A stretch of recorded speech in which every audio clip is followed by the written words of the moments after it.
U.S. concerns over Azruddin Mohamed's potential election to Guyana's parliament.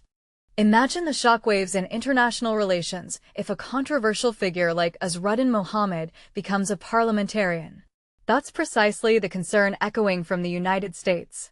As of Wednesday, July 23, 2025, at 12:58, as reported by Dennis Chabrol from Demerara Waves, U.S. Ambassador to Guyana, Nicole Theriault, expressed profound unease over the potential election of Azruddin Mohamed, a Guyanese businessman under U.S. sanctions, to the parliament.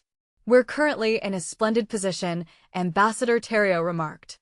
"Numerous U.S. companies are eager to invest in Guyana, and the nation is exceptionally welcoming.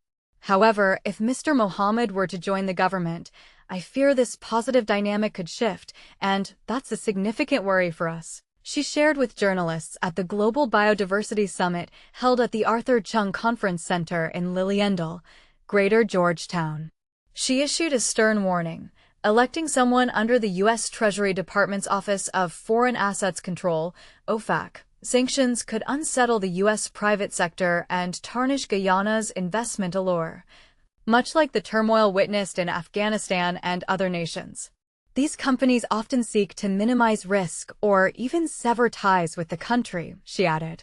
When queried about her stance if Mohamed, the presidential nominee for the We Invest in Nationhood, WIN, party, secures a seat in the National Assembly, she responded, "He would still be part of the government, and that remains a concern for us." Undoubtedly. Given Mr. Mohamed's substantial following at political events and on nomination day, outshining other smaller parties, the ambassador noted that his potential election to the House is deeply troubling for the U.S. "This situation poses multiple challenges," she elaborated. "It affects how the U.S. government interacts with Guyana's government. We must exercise extreme caution, especially if you were to serve on a specific committee.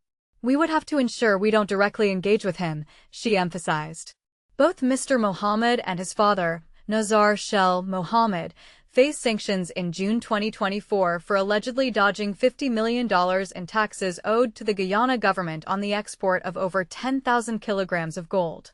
Additionally, May Thomas, a member of the ruling People's Progressive Party Civic, was sanctioned for her alleged involvement in issuing gun licenses and contracts during her tenure as permanent secretary at the Ministry of Home Affairs.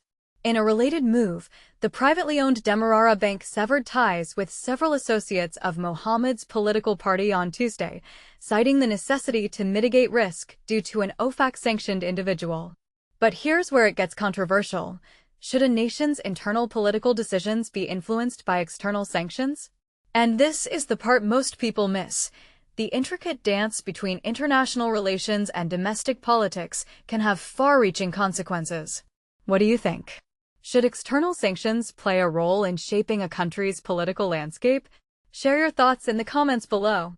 Stay informed with the latest from Demerara Waves Online News, Guyana. Subscribe now to receive the newest posts directly to your email. Guyana's strategic importance to the U.S., elections and democracy.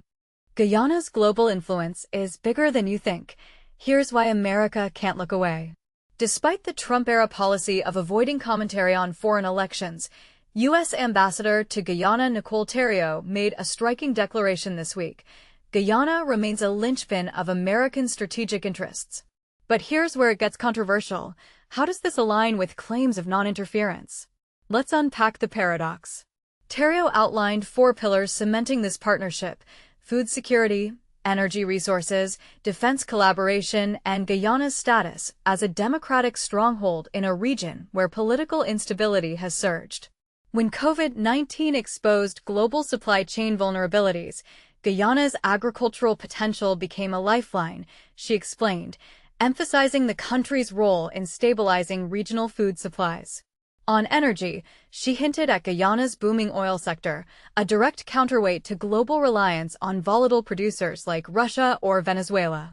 And this is the part most people miss. Guyana's democracy itself is a U.S. priority. In a hemisphere where democratic norms are eroding, Guyana's commitment to fair governance is both rare and vital, Theriault stated, referencing recent political turbulence in neighboring states. But here's the kicker. A U.S. senator is now pushing to expand security ties beyond this year's Rubio-Todd agreement, signaling deeper military collaboration.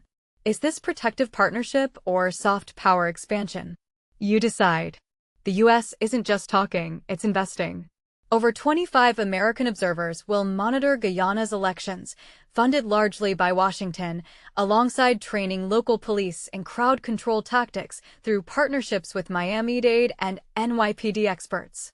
Crucially, Terrio insists this isn't overreach. We respond to Guyana's requests. It's their agenda, not ours. But critics might ask, does funding 80% of the OAS mission blur the line between support and influence? Now, here's the billion-dollar question. Can a superpower truly be a neutral partner in a nation's democracy? Terrio argues yes, citing coordination with Guyanese NGOs and businesses. Yet skeptics wonder, when a country funds observers, trains security forces, and drafts defense bills, is neutrality even possible? Sound off below. Is the U.S. safeguarding democracy in Guyana, or quietly shaping it? Let's debate.